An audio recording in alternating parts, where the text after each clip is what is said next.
샬롬 로중 읽어주는 제입니다. 7월 3일 목요일 로중입니다. 사람이 마음으로 자기의 앞길을 계획하지만 그 발걸음을 인도하시는 분은 주님이시다. 잠언 16장 9절.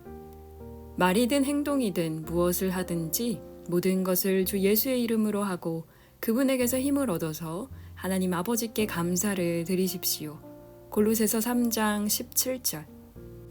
주님께 의지하는 하루 보내세요. 샬롬 하올람.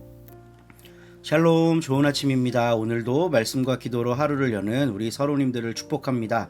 오늘은 3000년 전 믿음과 오늘의 믿음이라는 주제로 함께 로중 본문을 묵상해 보고자 합니다. 오늘은 잠언을 읽었습니다. 아주 유명한 구절입니다. 사람이 자기의 길을 자기 마음대로 계획할지라도 그 걸음을 인도하는 분은 하나님이다.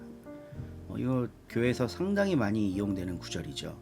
그러니까 너 뜻대로 하지 말고 하나님 뜻대로 해라. 아니, 몰라. 네가 하나님의 뜻을 몰라. 그럼 네 뜻대로 해도 안 될 수 있다는 것을 기억해라. 이런 내용이라고 할 수 있겠어요.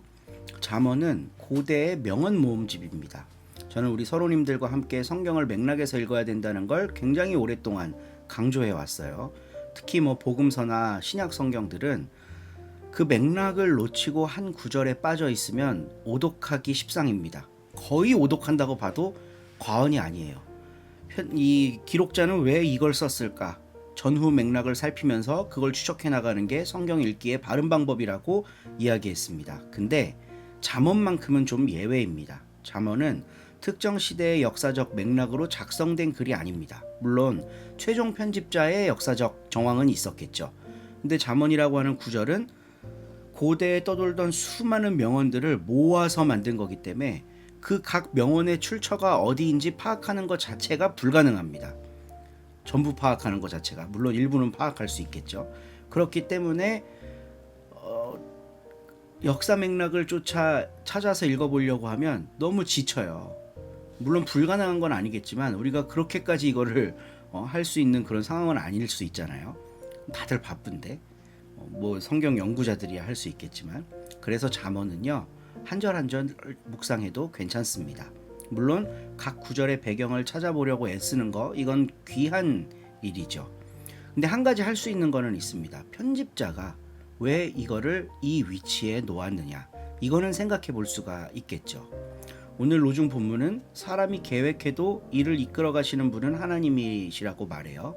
이제 편집자의 관점에서 이 글을 맥락으로 읽어보려고 한번 시도해 본다면 16장 7절에서 9절이 한 묶음입니다. 우리는 9절만 읽었잖아요.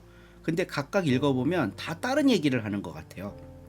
근데 그러니까 9절은 원래는 하나의 독립적 가르침이었을 거예요. 근데 편집자에 의해서 10절에 따라 해석되도록 만들어졌습니다. 다음 절이요.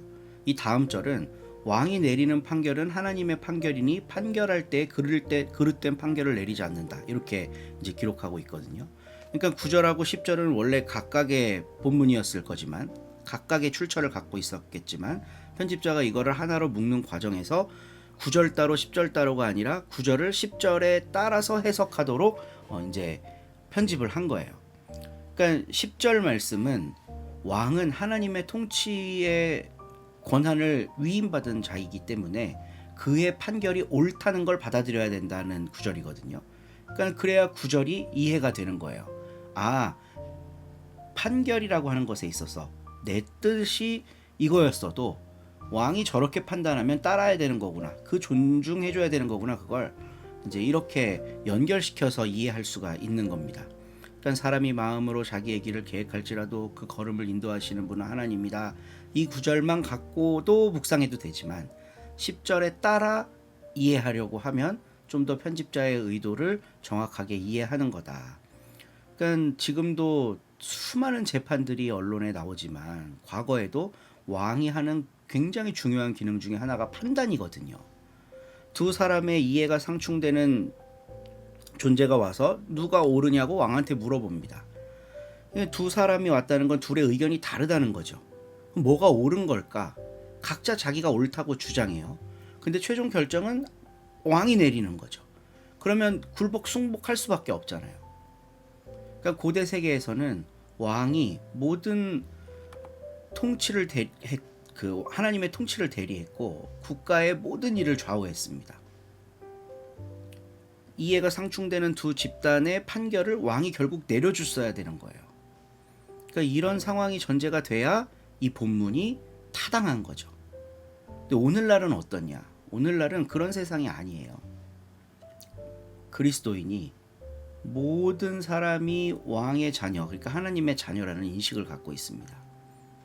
그러니까 하나님의 통치를 대리하는 주체가 어떤 국가적 합의에 의해 결정된 왕이라고 하는 단독적 존재가 아니라 우리 모두가 다 왕의 속성을 가지고 있다는 인식이 있어요. 예수님 이후에 더 확실해졌죠. 천국은 네 안에 있다. 네가 하나님의 자녀다. 그걸 받아들여라. 이게 예수님이 전하신 복음이거든요. 그러니까 복음을 가지고 있는 사람은 이 판단을 누군가에게 위임하지 않아요. 믿음으로 결정한 것에 대한 자부심을 갖고 내 판단을 믿습니다. 3000년 전 고대 세계의 왕에 대한 인식과 오늘날 우리들의 왕에 대한 인식은 완전히 다르죠. 그러니까 이 본문을 묵상하면서 우리가 이런 생각을 좀 해봤으면 좋겠는 거예요. 사람이 마음으로 자기의 길을 계획할지라도 걸음을 인도하시는 분은 하나님이다. 다 하나님이 할 거다. 우리 교회에서 이런 방식으로 이 본문을 해설하거든요. 내 뜻대로 안 돼도 낙심하지 말아라. 하나님 뜻대로 된다. 물론 큰 틀에서 보면 신앙적으로 맞는 말이죠. 근데 오늘날은 이 본문이 어떤 방식으로 작동해야 건강할까?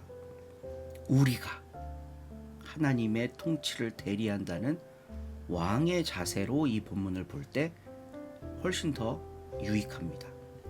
그러니까 누군가의 판단에 순종하고 복종하는 이런 수동적 신앙인이 아니라요.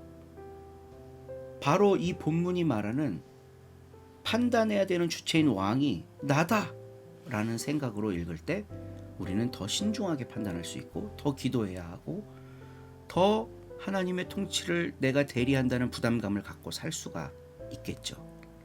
이 본문을 묵상하시면서 왕의 자녀로 살아가시는 우리 서로님들이 되시길 축복합니다.